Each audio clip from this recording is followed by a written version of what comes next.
Good morning and thank you for joining. We are the Solutions Metrics team, and our webinar this morning is for maximizing CRM ROI with the Jack Henry integration. So we will just be discussing the importance of, if you're exploring or currently already signed on to do a CRM project, just some of the insight and feedback that we've received in working with those teams. And so we are here to just have an interactive, I was going to say informal conversation via chat if you want to send in any questions. We want it to just be as interactive as possible, and we'll explore together. So let me move into the next slide. Who are we? Just a short introduction about myself. I am 3.5 months here with the Solutions Metrics team, and formerly at the credit union, formerly at Generations Federal Credit Union in San Antonio, Texas. I was there for the last 11 years. Did a little bit of everything, started in the front line, and then contact center, operations, moved over to the executive side where I was over the operations team, and most recently over member experience. I also was the project manager for when we implemented our CRM, and that's how this relationship came to be with Solutions Metrics. They were a great team. Vishal was actually our project manager, and so I'll let him introduce himself. Thank you, Isabel. Hi, everyone. My name is Vishal Chandrasekhar. Now, I've had the privilege of implementing CRM solutions for various credit unions. And as a part of that journey, I've learned a lot of things. It's been a mix of success stories, a mix of things that we've learned the hard way. And that's exactly what Isabel and I are here to talk about. All the things that have been challenges to us, all the things that have gone well, and more importantly, to speak about how you can get from where you are at today. Maybe you've got a core with no CRM, or maybe you've got a core with a legacy CRM to where you want to be. Now, as a part of that conversation, we figured that the best place to start with would be with some of your pain points that we've seen across the board. Now, I've been doing this, especially with credit unions, for the last 3 or 4 years, and I've been doing CRMs for a good part of a decade. Isabel has been a permanent fixture at credit unions for a good part of a decade and a half. So we just figured that we'll start with some of the pain points, and there's no better person than Isabel to start things off. So Isabel, I'll pass it over to you. Thank you. See, that introduction was so much more informative and eloquent. You wouldn't think it's his first webinar. So I'm happy to be doing that with him. He's putting me at ease. My nerves are slowly exiting. So why we're here today, like Vishal mentioned, one of our goals at Solutions Metrics is always to just continue sharing insight and feedback. What are we hearing from credit unions just like yourself? And so the rising expectation for a seamless member experience. I don't know that that's necessarily something new, because we know as credit unions that member experience sits at the heart of what we do.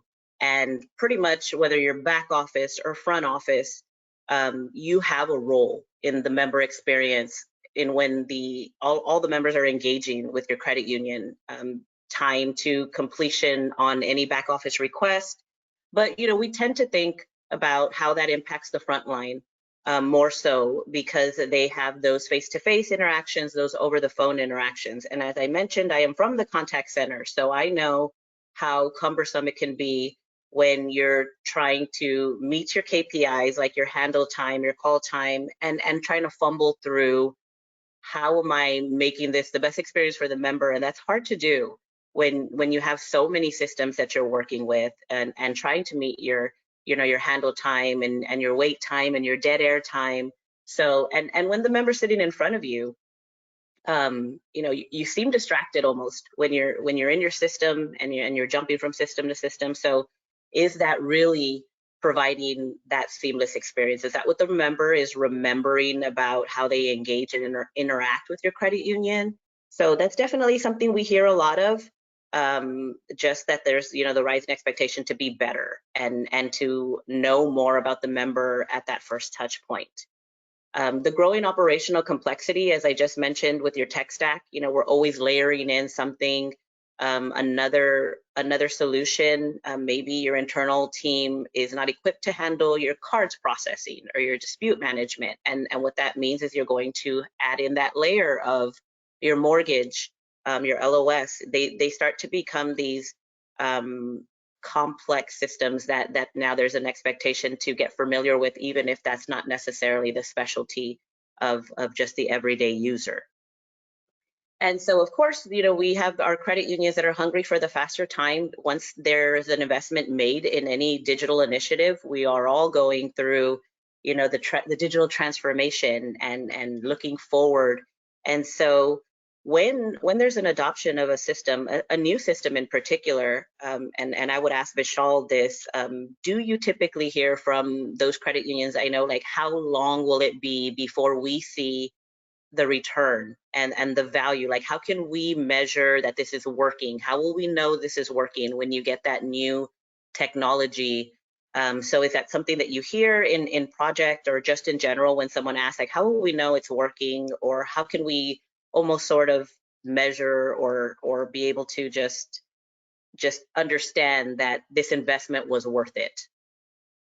Yeah, and it happens a lot, Isabel, right? But all I always tell them is that, look, there's no one magic silver bullet to sort of have everything just figured out, right? When you start with your rollout or when you start with your implementation, you almost have to always take those baby steps initially. And for me, I've always echoed the sentiments that it's about your people and your teams and how comfortable they feel.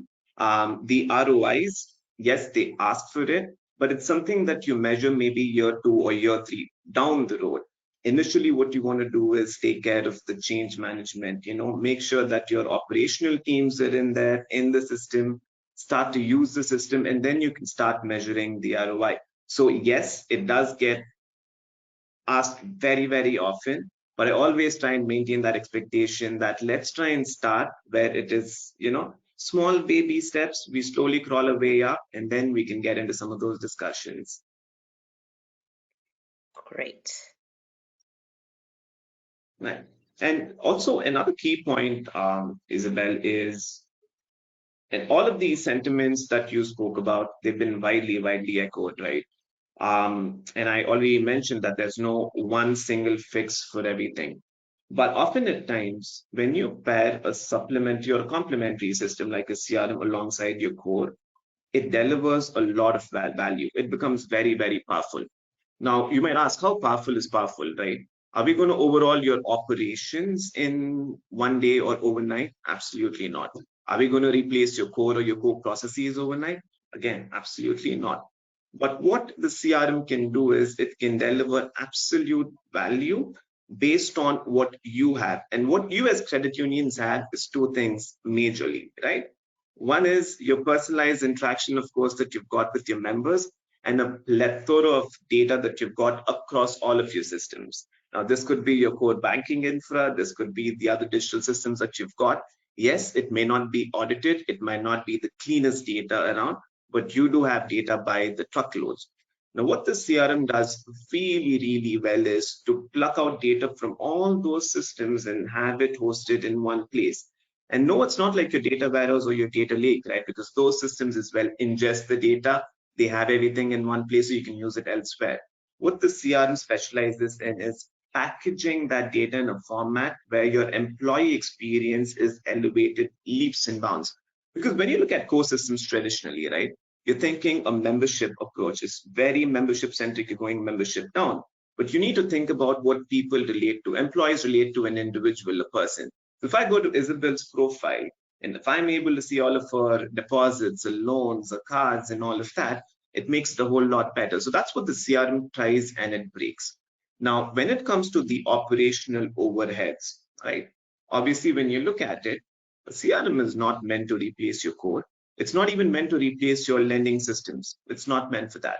But imagine if you've got systems for marketing, you've got systems to manage your member service requests, you've got a system to manage your referrals. All of those systems can be replaced by your CRM. Thereby, the administrative time that you end up spending in terms of managing and maintaining those systems, they are very well taken care of, right? There's one system that can take care of it. Now, on the flip side of things, when you look at the member experience that Isabel was speaking about, and I always up on the overall member experience, right? Now, member experience, I have a strong feeling, I've always maintained this, that it starts with the employee experience. As long as your employees feel empowered, they have the right information in front of them, I think they're able to provide that member experience that everybody strives to achieve. Now, I've spoken with some credit unions, even in the last month, where they were telling me, Vishal, I've had cases where we put a member in a campaign, a loan campaign, and that member calls into our call center asking us, hey, I received this, email for a loan and this is the offer. But the person on the other end of the line is absolutely clueless because they don't have access to the marketing system. And that data might be pumped into whatever unified system that you've got maybe a month later. So there's always that gap, and that leads to a little bit of frustration. And even simple examples like when somebody tells the member that, hey, I'm going to give you a call today or tomorrow, but that person has to go on emergency leave for whatever reason or sick leave. That request just sits there and you've got your member waiting for a very long time hoping to get that call. But this is where a system like the CRM, it helps you with those follow-ups. So all these little things which might lead to fragmented frustration, which over a period of time just builds up in the member, the CRM is able to relieve you from all of that. So in summary, no, we're not replacing the core. No, we're not replacing your LOS, which is your core banking infra. But your digital footprint, whatever you're doing right now, everything can be moved to the CRM. Of course, there are subtle nuances, right? Not everything can be automated, and not everything has to be automated as well. Like I said, baby steps is the way to go. We need to figure out what actually is important for the credit union when you start off with different things. Now, when we speak about overall the data that you've got, of course, like I said, it can move over to CRMs. But the other side of the argument, sometimes when you look at it, is that, well, yes, it's going to take time, but I can go into my core system to see the data, my LOS to see the data, my digital banking platform to see the data. So, what's really the purpose of a CRM? Well, I always tell my customers this: a CRM is like an onion, right? The more you sort of peel off, there's layers and layers in that. Now, Isabel, if you can shift over to the next slide, I'd like to speak about what sort of data you can actually own and have within the CRM. Now, there was a little bit of lag. Now, we spoke about the demographic information and the account information, which traditionally is moved over. What is your demographic information? It's your first name, your last name, your mother's maiden name, the SSN. When you look at account information, it's your loan balance, the share balance, the open date, the close date, and all that fun stuff. But where the CRM actually shines through, and this is where the supplementary aspect comes in, is the interactional information that it brings through. So all of your calls, your emails, and everything else in between that you as a member and or as an employee have as interactions with each other is all logged within the CRM. And then you've got your engagement history. Now, this could be your campaign. So once you segment your members, you put them in a drip campaign or you put them in a bulk email blast, all of those things are tracked. Even your service requests. Imagine a member walks into the branch and they're like, let me please wire $5,000 to XYZ organization. You're able to track those interactions. And that makes for more of a personalized communication, right? Imagine the next time a member comes in, they have an open request, you tell them that, yes, this is being taken care of by this person, you'll have a resolution by X date. Or maybe you ask them about the campaign that they were a part of. So it's just the personalization aspect as well that goes up leaps and bounds. And finally, milestones and flags sort of ties into the personalization as well. So if I know today is your birthday when you walk into the branch, how nice would it be for a member to, get wished on their birthday? Or maybe it's their son's birthday or the daughter's birthday. You speak about all those things, key moments in life, and of course the flags as well. So you've got warning flags on Jack Henry.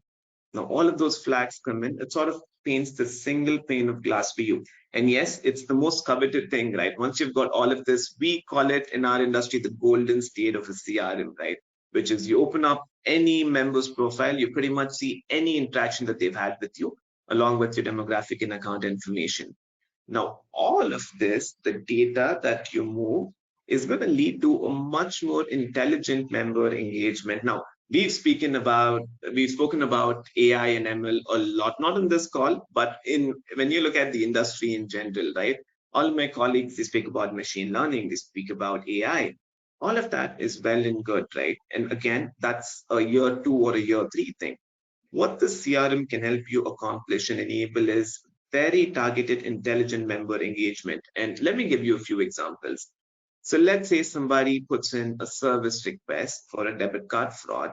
It'll be nice for the member to know that we acknowledge your request because you called into the call center, and they need to know by how much, in terms of your SLAs, when would I get a resolution? Or if it's resolved, you can send them a message saying that it has been resolved. If you've got any follow-up questions or feedback, please call us at this number.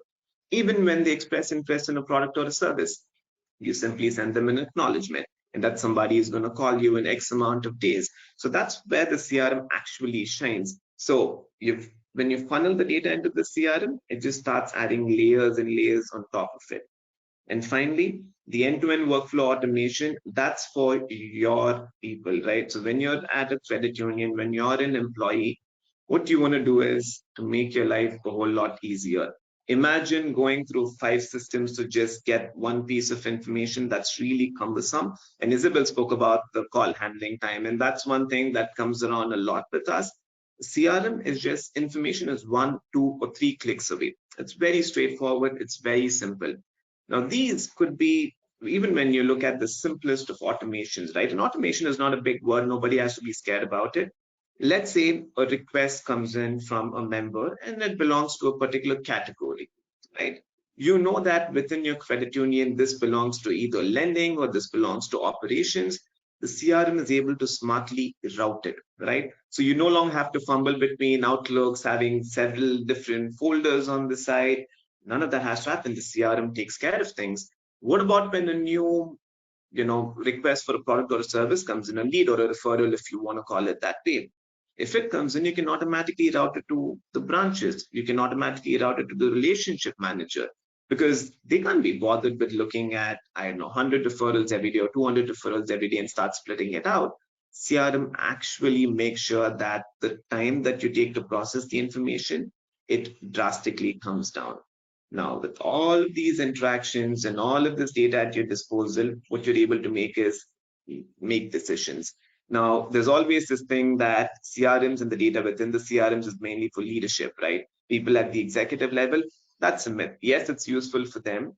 But even if you were a branch staff, if you were a team leader, if you're a branch manager, there's several different reports that could get built out. For example, you can see all of the service requests that have come to one team, one particular team.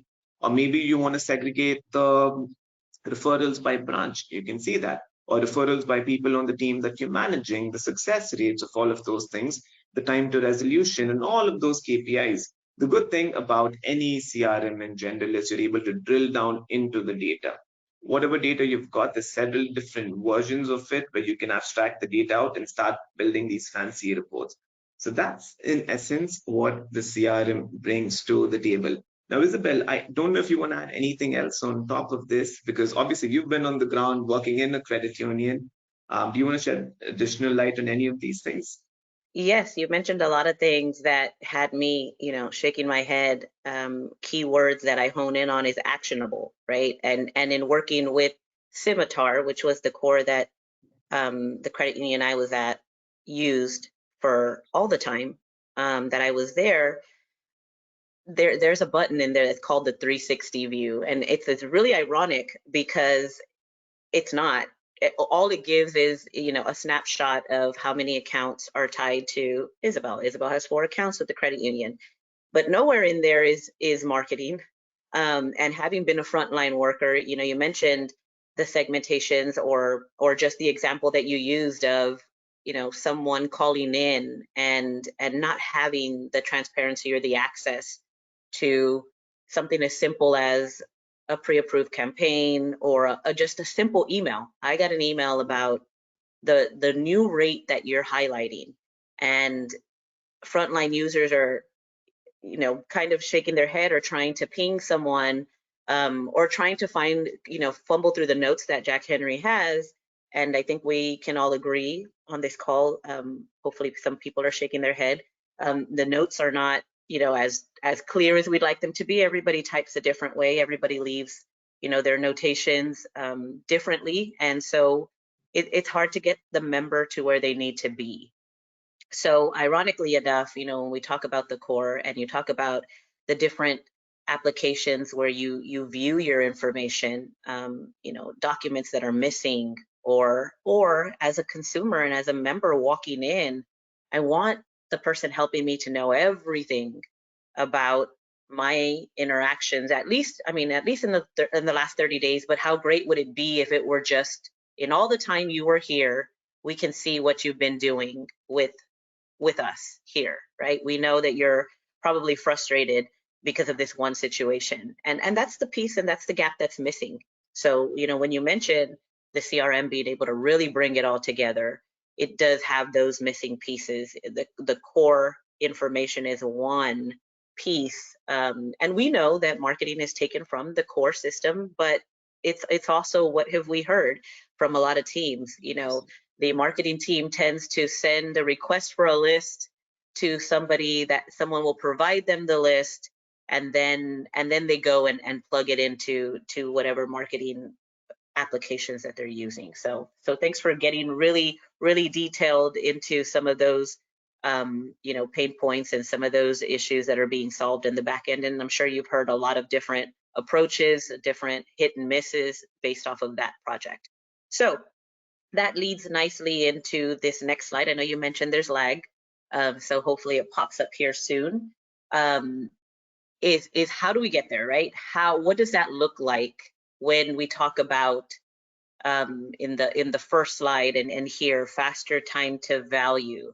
So we'll take a little bit of time just to kind of talk through what that starting point looks like in an implementation, right? And I know, Vishal, you probably expected me to do most of the talking on here, but I think based off of how it's approached in project, you might be better equipped to just share when we start. Absolutely. Yes, when we say creation is that first little bullet there, the composable approach, and maybe we'll just do a little bit of a Q&A. Does that mean that that clients can expect an implementation to be tackled this way? Is it point A is we integrate or upload the creation piece? How does that work? No, absolutely, Isabel. I think you put it rightly, right? Because all we've been speaking about so far is the what. What are the pain points? What are the things a CRM can do for you, right? I think the how part becomes very pivotal because that's where change management comes in, right? And change management isn't just about, oh, we're bringing in a new system today and we all have to adopt to it and, start making strides with it. A CRM has to work for you, right? It's not the other way around where people have to try and adopt to a CRM that's been sort of put into their infrastructure. So that's one thing. Now, when you speak about CRMs, the good thing is it's an accelerator of sorts, right? CRMs have come a long, long, long way. Now, these are all packaged applications where if you're a financial institution, a credit union, or a bank, when you get into a CRM, most of the things that you want are probably baked in there, just in terms of fields, right? Some of the core information that you track today will be mimicked by the CRM. Now, there's another accelerator in the mix, which is the Jack Henry connector that we are talking about. Now, all of these, like I said, keep in mind the word accelerator. These are things that over a period of time, we've just refined to get it to a point where it just works. Now, the packaged application, which is the CRM and the Jack Henry connector that we're talking about, they go together like a hand in a glove, right? It's just something that's so seamless in the way that we built it out. And when we speak about the implementation in itself, implementation is a really big word, right? Because there's several aspects to it. Uh, the actual development time, you'll be surprised, like it says in that roadmap that they've got, it's in weeks, it's not in months, but that's just the development time. As a credit union, some of the challenges that you will face is, okay, how do we actually tell you what we want, right? Because it's new to you. And that's where consultants like me and my colleagues, we come into the equation and we tell you what we've done. It's never a point where you start from you telling us, okay, I want ABC things. Sometimes you might have that vision and clarity. Other times you just want to see and know what some other people are doing, the rest of the industry is doing, so you can get a head start. So that's going to take some time. Now, when we speak about the Jack Henry and the CRM integration as well, yes, the integration works, but we need to know what fields map to what. And even for that, we've done the groundwork. But you've got to, and some credit unions use Jack Henry a little bit differently than other credit unions. So we've just got to figure out what maps to what. So there's a lot of preparation time that goes in, and a lot, it's very relative, right? A lot compared to the development time on the actual project. But in reality, you'll have to spend about anywhere between 2 to 3 weeks trying to do that. And then it's about your onboarding. You've got several frontline staff, back office teams. Everybody will have to be onboarded into the CRM at some point. There has to be a lot of training. We also have to speak about the rollouts, right? Maybe you want to do a pilot rollout for a particular branch, maybe your biggest branch, maybe for a certain set of users. So all of those things will have to be factored in. So in summary, the CRM and the Jack Henry connector, these are accelerators. The development time will be drastically reduced, but there's going to be overhangs and there's going to be things that you do in the beginning that will all have to come through. So realistically, right, we've come a long way as far as, this credit union transformation is concerned. What might have taken you a year or 2 years can all be done in months, 2 months or 3 months. The development time in itself can be shortened to a span of weeks, as this particular slide says. So that's essentially what I wanted to convey, Isabel, here. Any other points that you want to add to this? No, but I'm glad that you mentioned, the implementation time. It does say on there, weeks versus months, and I think just based off of feedback that we've seen, or that personally we've experienced when we took on the implementation for, like the way you mentioned, something completely brand new. We had no previous experience. We talked to a few other credit unions who had done it before. It's knowing and understanding that the importance of spending the appropriate amount of time really understanding which fields you want to map over. That's, one piece that you mentioned, and I won't spend a lot of time expanding on it because that's a whole other webinar.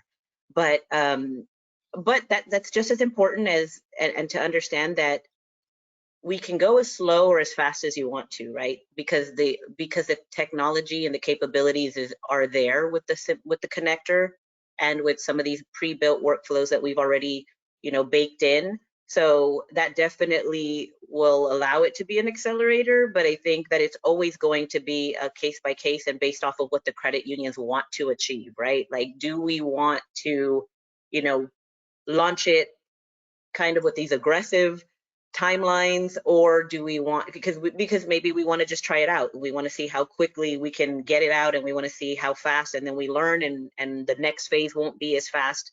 But the flexibility is there now with the technology like this, and with the connector like that. You can go in weeks if you wanted to, if you really wanted to. I don't know that anybody wants to. I haven't met a credit union that wants to do it that quickly, but the possibility is there nonetheless. So just to add to that, Isabel, I think it's a very valid point, and I know we're on time as well. I just want to make sure that I get through this quickly. The whole point about pace is probably the most important point in an implementation, right? Because people like us, which is consultants in this space, we've done it time and time again. We can move rapidly, but I think there's a lot of empathy that we've got for people on the other side, which is the credit unions themselves, because there's a lot to tackle, right? You're doing your 9 to 5, and we ask you for 3, 4 calls in a week. You've got to make time for that. You've got to give us the requirements, because we can't just take that liberty to build whatever we want. And the key thing about a CRM is that it's not like your core, it's not like your LOS where it's just a point solution, right? This is very, very different. You can do any number of customizations. And when credit unions start to see just the art of the possible, right, in terms, oh, can we do this? Can we do that? They get excited, and rightly so. And there's a lot of things that the executives will have to manage, because the moment your users start coming into the system, they see the things, they see how, and they just start envisioning, right, how my life can be a lot easier. And they want a lot of those things. So there's a lot of that management, a lot of training time, and people will actually have to start using the system for you to then move at a rapid pace. The first rollout is always going to take some time. Now, we always tell clients 6 to 8 weeks, we'll get this done, and we are able to get it done. But I kid you not, there hasn't been one single project that I have personally done where we've been able to just do it in 4 weeks or 6 weeks. It just doesn't happen like that. The development time might, but everything else is going to take additional stuff out of you. So that's what I wanted to point out, Isabel. I know you've got a little bit more to cover, so I'll quickly pass it back over to you. Thank you. And we're almost there, and we're on time, we promise. And so just this last slide really is just some of the specific pain points that we've heard, or just even feedback, curiosity, some of the conversations. We crafted this slide based off some of the different personas that we, or roles, titles that we've had good conversations with, and some of these are some of the pressing topics that we like to talk about. So this is the piece in the webinar where we start transitioning and pivoting to the question segment. So I would just ask if we do have anyone on the webinar and you want to unmute yourself, if you're in any of these roles and have any specific other pain points that aren't listed on here that you're looking to solve for, any use cases or any just feedback, perspective. If you want to share, you can drop it in the chat or unmute yourself now. I'm going to be quiet for a minute or two just to see if anybody unmutes themselves. But I look over at this slide and see contact center, and having been there, it's as we've mentioned in some of these examples. It's someone calling in and the contact center not having that visibility on what a back office team did, and not being able to provide accurate or timely updates and follow up to the member because they don't have any insight into that particular application. They don't have access to the LOS or to the mortgage system, to the servicing system, all of that. So those are some conversations that we're having regularly with people who are curious about CRM, what it can do, and so I didn't see anything come in, but we are moving over to this questions. Anybody have any questions? So I'm going to go ahead and just give it a second here.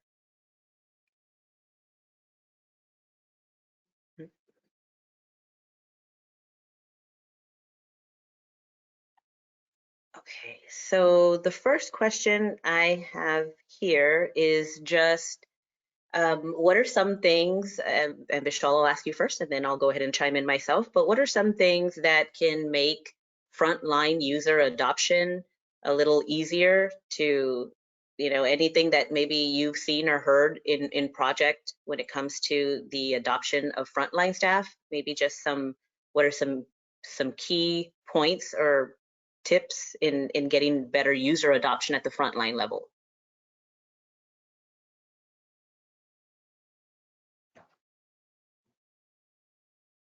Classic case of me being on mute, Isabel. But I'm back now. Hopefully, you guys can hear me. But I was just saying that there are certain things that I've learned the hard way, like I said earlier, right? And one of those things is that if you're going to fail in any implementation, it's not even about credit unions, you better start failing early. And that can extend over to credit unions and the frontline staff as well.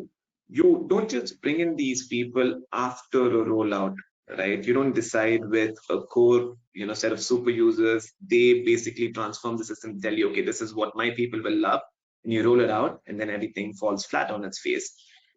I think we sometimes underestimate the time that people need to adjust. It's with anybody, right? I am in the tech space. I take time to adjust to things when my administrators roll things out internally. It's the same for them. So the earlier you bring them on, the better it is for you.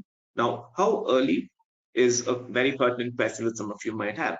I'm not saying bring them in on day one and day two, they've got better things to do.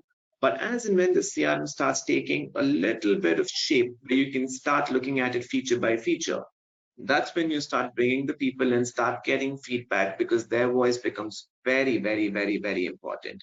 And of course, they need to sort of relate to not just what's in the CRM, it also somebody has to take them back to practical real life use cases, because that's what they relate to. That's what they've been doing for years. So it's not just about, okay, go into the CRM and create a task. They'll be like, okay, what is a task? Why do I have to create a task? All of those questions start to come up. Then you tell them, okay, no, if you want to have a follow-up with a member, you go ahead and create this. So a lot of that linking has to be done, and that's what I found it works really, really well. And trust me, it's not hard to get people in, but it is a lot of work. Sometimes we just put all the emphasis on the actual development and the implementation, not necessarily on people. which is why I've harped on about the people side of change management, right? The earlier you do it, and that strategy will drive you to go a long, long, long way. Back over to you, Isabel. Thank you. Thank you. And I mean, the last point I'll mention, because it looks like we have a few more questions coming in, is that the user adoption is always going to be as successful as your buy-in from the top.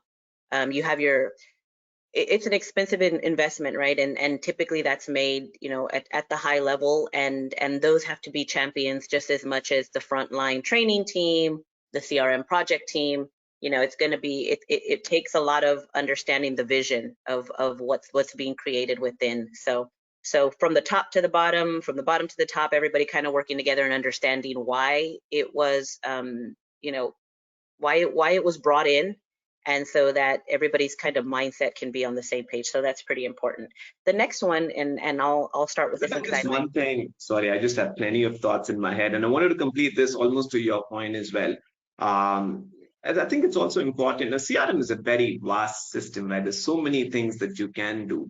So it's about, I think, clients identifying different personas that will go into the system. If it's a lending officer, or if it's somebody in asset recovery, let's say, or if it's somebody that's a part of your marketing team, there's very specific journeys that you have within the CRM, right? And this is like a vast desert. You don't have to cover every single base, every single touch point. So just want to let you know, back to the point of, how do we onboard users into the system? It's very important that we go by personas, and slowly, as it is a general human tendency, right? As in when you get accustomed to things, you get better, you start exploring yourself. So sometimes you let them go into the system at their own pace, but you cover the baseline as to what is important to them for their 9 to 5. Just that, and now we can move on to the next question, Isabel. Yes, and we can get into a lot of details in if we understand, what everybody's needs are. And so we that's again, that those happened in our free discovery calls. But the next question that we have is, can it help for the commercial side of the credit unions? So I'll start with this one, and then Vishal, maybe you can share on maybe some current projects or other projects on how people use those commercial opportunities. I will say for commercial, it can help on the lead tracking. I think typically that it's understanding your needs. What do you want it to do on the commercial side? Because it's very robust, and the CRM can do a lot of automating. So is it an operational task? Is it something that requires follow-up? But lead tracking, pipeline management, that's something that CRMs do really well. That's something that is almost a must-have in the commercial space. Most institutions that adopt a CRM are usually because of their commercial team. So I would say it can help on that side. It's really for our team to understand what the needs are, to work with you on either a workflow that makes sense, and some out-of-the-box features that are already in place, like a referral management, a referral tracking. If you don't currently have a referral tracking system, would be one of the quick wins and easy ways that commercial teams could leverage that for sure. 100%, Isabel. And it's also the way that every CRM is wired, right? Now, I won't go into the technical details, that's for a whole nother day. But the data model of a CRM in terms of how things come together is really, really complex, right? So when you think about commercial accounts or business accounts, whatever you want to call it as, there's usually several layers. Now, you've got the account in itself, which is the entity, but you have owners, you have signees, you have linked products, you've got a whole bunch of things. What the CRM is able to do is to put all of that together in one place for you. Again, it goes back to how you're able to visualize information within a CRM. So if I open up business entity A or business account A, I'm able to see everybody that's linked to the account, right? I get to see all of their products, commercial products that they've got. So all of that comes together really, really well. And also, generally speaking, business accounts, they do have a lot of needs. Could be payroll, treasury, credit lines, or whatever. The CRM, just like it would for, in general for anybody, it helps you manage your lending pipeline, just the visibility to that. It helps you prioritize. And even like I said, like a year 2 or year 3 thing, your cross-sell and upsell opportunities as well through AI and ML, those things start to become a pivotal point. So yes, I think the CRM is useful for anybody, right? Regardless of whether you've got commercial clients or, individual members, it comes in really handy. So this one's no different. Thank you. Thanks for sharing. The next question we have is, would you help in the process of gaining executives buy-in? I think this isn't like a straightforward or an easy one to just answer with one particular um, just one line answer. I think it's us as solutions metrics understanding what the challenges are. And do you mean like all the way up to your board? Because we certainly have partnerships with consulting teams that have helped us create some articles that have been shared with the board to understand the value and why you're making the investment. So are we talking about the board level? Are we talking about just the C-suite? And is it all, money related? Is it all because, the budget doesn't have the capacity, or is it really to just show the value? So I think that in maybe being able to sit down and understand the specific challenges or why maybe the mindset isn't there, just understanding a little bit more about where the gap is. And when I hear buy-in also, it's just, and I'll just give a quick example of where I was at as far as people just seeing it as another system, right? It's just another system we adopted. And I would say that's probably the most common challenge or hurdle. It's another system. And so it's really easy to just get for staff to get discouraged. So it's just maybe understanding that specific challenge and then talking a little bit more about that. And I'd love to, if you shoot me an email, we can sit down and have maybe a more detailed, thorough conversation and talk about some ways that we can maybe get involved and help you just make the position it as far as an advantage versus a disadvantage. Do you want to add in on that one? Because we have one more that I want to get to for sure before our time runs out. No, absolutely, Isabel. Yeah, look, when I usually work, right, I like to involve executives right from the very beginning. It's a very top-down approach, right? Right when you're defining your goals, your KPIs, or your outcomes, they need to be there so they feel a sense of ownership, right? And it's not just about securing the buy-in, I understand, right? But it's not just about securing a buy-in. They just have to feel like this is a program that'll help add value to them, to everybody else that's in a credit union. So I think the top-down approach is always going to be there. And look, I've always maintained that the proof is always in the pudding, right? This is where, and again, I don't mean to sound like a broken radio, but the crawl, walk, run approach becomes really, really important. Once they start seeing that there's people that are using the system, it could be, traditionally speaking, your marketing teams are the smallest, right? In terms of the sheer size of them.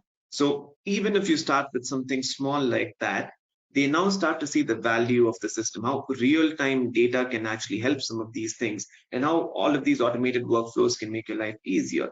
Once they start seeing it in the flesh, I think things get a lot easier. Decision-making processes become a lot easier.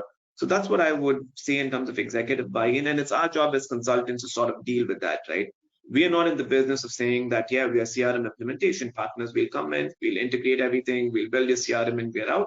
We're in the business of change management. At the end of the day, it's a badge of honor for us if the CRM is adopted, not just that a CRM is rolled out. And that's the most important thing. So back over to you, Isabel. Thank you. I am gonna ask this last question that we have, but I just flashed up our information, Vishal's and my information up on the screen. Hopefully you can see that. Yes, hopefully. Just in case there's some questions that didn't get answered, but it gives you a little bit of time while we tackle this next one, which is, are you able to guide FIs through the selection process as well? So is that a service that Solutions Metrics offers? Absolutely. We are consultants first, which is why we didn't go very heavy in lobbying for one specific product technology. It's really a learning exercise for all of us, and that's what we're here for, is to just be able to share, this is what we've seen, to try to understand your specific needs, where you are in your journey, what you're hoping to accomplish. Those are all conversations that play into and should play into what type of solution you're looking to adopt. What are your goals, and can we get deeper into understanding what you're hoping to accomplish as an organization, right? What's on the roadmap and what's coming, where you see yourself. And last week I was at a conference, and one of the things that resonated was, ask yourself, we talk about use cases, was just ask yourself the question, if I knew this about my member, then I would do that. And if you could, and automating that, right? Like, can that be something that it doesn't have to be more manual work? So they, that was one of the best things that I heard as far as when they went through their CRM adoption. Those are some of the questions they would ask themselves. If I knew this about my member, I would do that. And what was the tool that was going to help us achieve all of those use cases, because there were a ton. So that's my 2 cents on that one. And if you want to chime in, we'll end it on that note. Absolutely, Isabel. And this was about the CRM selection process, right? That was the original question. Yes, Yeah. if we help with selecting. Selecting a CRM, of course, right? Now, we are a boutique shop. All we do is specialize in CRMs, ad solutions, metrics. Now, for us, what's important is the general fitment of it. And we go through a process that's known as an inception. It's basically another fancy word for workshops, right? Because we work based off of your need. Like I said, we start top down, we map out all your requirements. And from there, based on your requirements, we see which system is going to serve you best. Now, this could be Salesforce, it could be Dynamics CRM, it could be Creatio, it could be anybody, right? And that's the job that we try and do, because at the end of the day, look, it comes down to cost benefit analysis, right? You can decide to pick a CRM just because you like the way it looks. But at the end of the day, if certain things that you want are already baked in, then every CRM has its nuances, right? Not every CRM is wired the same way. I think it's always going to be a path where, we are able to come in, we're able to shape things up for you based on the actual fitment in itself. So yes, we're able to do that for you. Great. Well, thank you so much for having a conversation with me, our first webinar. We want to thank everybody for attending. You will be receiving an email with the webinar recording to share with anybody internally that might be curious and that could benefit from that. We will also have it on our CU consulting page, where we are just creating and putting resources on there that we feel would be valuable for credit unions on their transformation journey. We know that we all want to learn together. And so as we continue to have nice, robust, valuable conversations with our credit union peers, clients, we are always trying to get that information out to everyone. So just wanted to thank everyone. We also have an existing case study on our cu.consulting page. And so you can check those out with some of the current credit unions that we've already worked with, and their case studies are on there for everyone to take some time and enjoy. Other than that, thank you very, very much. Our information, please find me. I'm always looking for a good brain picking session if anybody is interested. So thank you very much. And I hope you guys have a wonderful rest of your week. Thank you all then. Thank you.